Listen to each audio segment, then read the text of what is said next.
Voilà.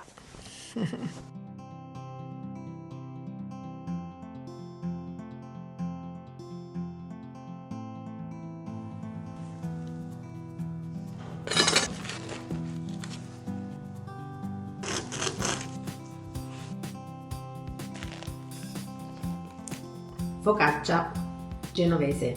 Prepariamola insieme. Iniziamo.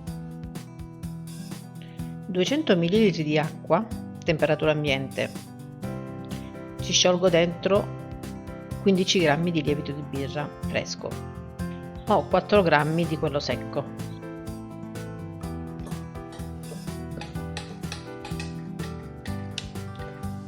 «200 g di farina zero». La uniamo a 200 g di farina 00. Lievito sciolto.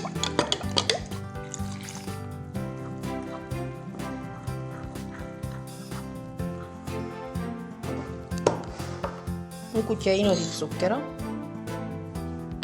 o miele.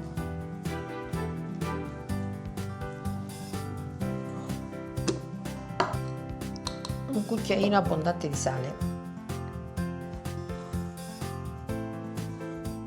e 40 g di olio extravergine di oliva. Molti di voi che mi seguite costantemente non siete iscritti, il 70% addirittura, quindi sarei a livelli altissimi di numeri di iscritti altrimenti.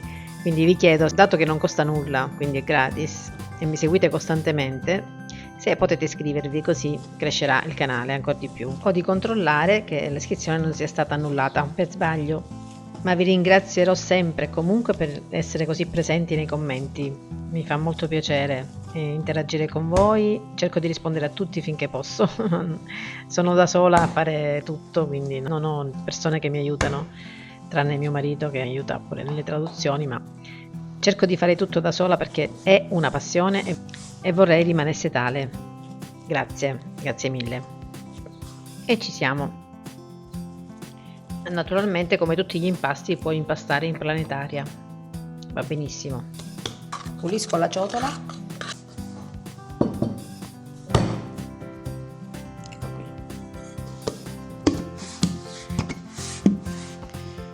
Copro e lascio lievitare fino al raddoppio, un paio d'ore circa. Comunque vedete voi, vi regolate ad occhio, deve comunque crescere almeno il doppio, se non il triplo. A dopo. Triplicata di volume.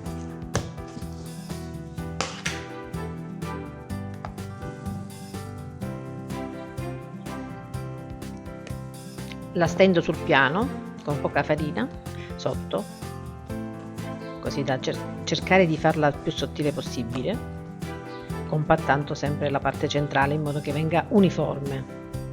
Olio su una teglia del forno, in dotazione del forno, ma oppure una teglia simile di pari grandezza, e continuo a stendere. Come vedi è elastica come pasta, però arriviamo fin dove possiamo, poi dopo averla fatta riposare nuovamente sarà più facile ancora stenderla, quindi cerchiamo di compattare e di farla più o meno uguale.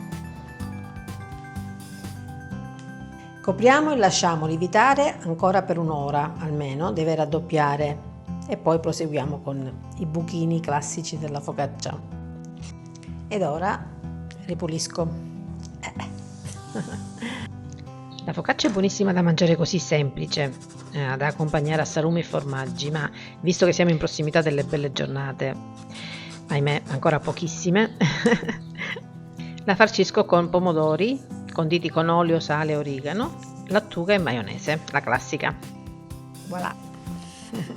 E delicatamente facciamo pressione con le dita, così, alternando un po', in modo da creare i classici buchini della focaccia, che raccoglieranno tutto il condimento. Ora ci serve la salamoia. Facciamo 35 ml di acqua e 20 di olio extravergine e un pizzico di sale, andate ad occhio, nel senso una tazzina di acqua, mezza tazzina di olio più o meno, sale, va benissimo, e la spargiamo sopra.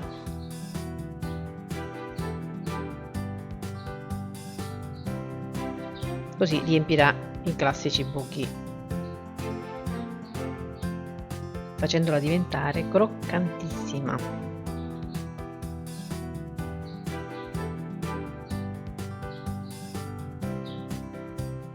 Ora possiamo andare in forno. 200 gradi ventilato, 210-220 statico per 20 minuti massimo. A dopo. Ed eccola, bella pronta, bellissima, croccante, profumata,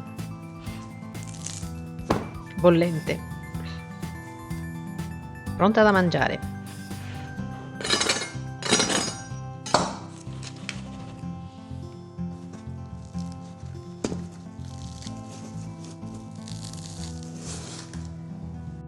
Lucidiamo con poco olio sopra, giusto per dare un aspetto un po' più lucido, ma va benissimo anche senza. È solo per l'aspetto estetico. Di gusto già ce n'è tanto. Una bella focaccia grande, cucù, che mi nasconde.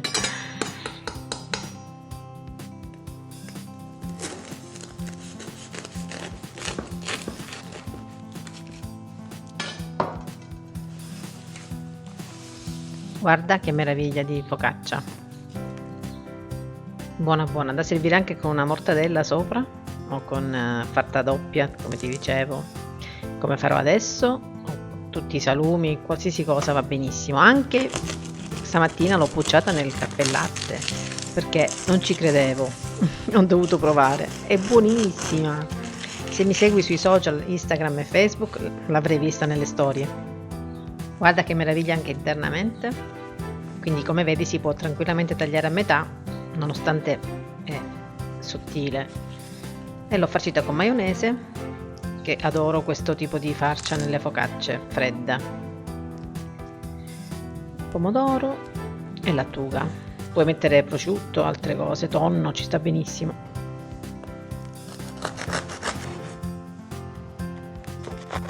La meraviglia oltre al sapore di questa focaccia è la croccantezza.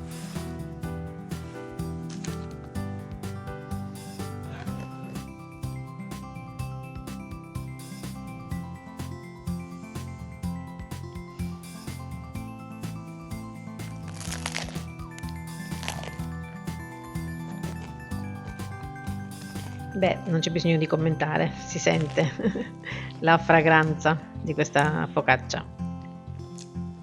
Troppo buona. Rifatela. Alla prossima.